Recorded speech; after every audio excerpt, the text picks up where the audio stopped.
ये तीनों मार्केट जो बड़ी मार्केट है, US number 1, China number 2, US $28 trillion economy, China 17 to 18 trillion economy, Japan is now 5th क्योंकि हमने ओवरटेक कर दिया जापान को, और 3rd है जर्मनी। जर्मनी की भी हालत इतनी कुछ खास नहीं है, यूरोप की हालत ऐसे भी खराब है।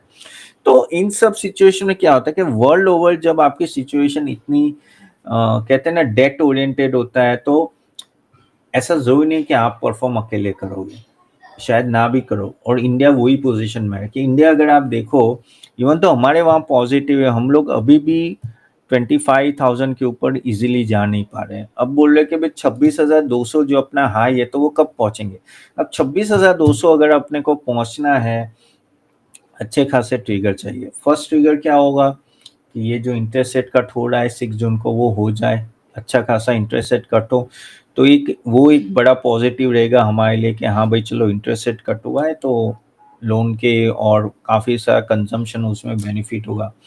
दूसरा ये है कि यूएस और इंडिया का कुछ ट्रेड डील हो जाए, शायद हो जाएगा 1-2 वीक में, क्योंकि यूएस के भी रिप्रेजेंटेटिव्स यहाँ आ रहे हैं, तो वो एक दूसरा ट्रिगर होता है। क्योंकि जो बड़ा ट्रिगर होता है वो अर्निंग सीजन, अब अर्निंग सीजन चालू होगी फर्स्ट वीक ऑफ जुलाई के बाद में, ठीक है? तो तब तक तो नो टाइम है, अभी तो ना ऑलमोस्ट 1 महीना बाकी है, तो तब तक ये सब ट्रिगर होंगे। प्लस क्या होगा, खास करके सबसे बड़ी जो दिक्कत जो आ रही है वो है यूएस और चाइना का डील, क्या 9 जुलाई तक होगा कि नहीं होगा।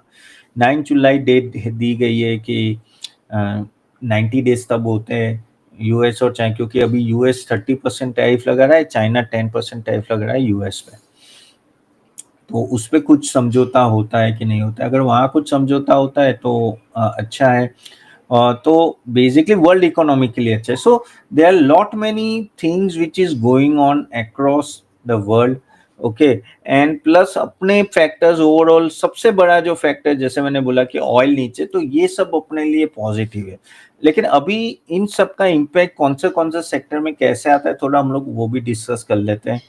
तो ओवरऑल सबसे बड़ा जो फायदा किस सेक्टर को होगा आगे जाके इंटरेस्ट रेट कट होगा, तो वो है बैंकिंग और एनबीएफसी में, वहाँ सबसे बड़ा फायदा होगा। क्योंकि जैसे इंटरेस्ट रेट कट होगा तो ऑफ कोर्स डिमांड बढ़ेगी, लोन की डिमांड बढ़ेगी, एंड तो उस तरह से उनके एनपीएस भी कम होंगे, क्योंकि लोग ज़्यादा लोन रिपे अच्छी तरह से कर पाएंगे। क्योंकि इंटरेस्ट रेट जब भी बढ़ता है ना, तो एनपीएस बढ़ जाते हैं। So banks and all that will, NBFC will be in a beneficial part. दूसरा रियल एस्टेट को फायदा हो सकता है कि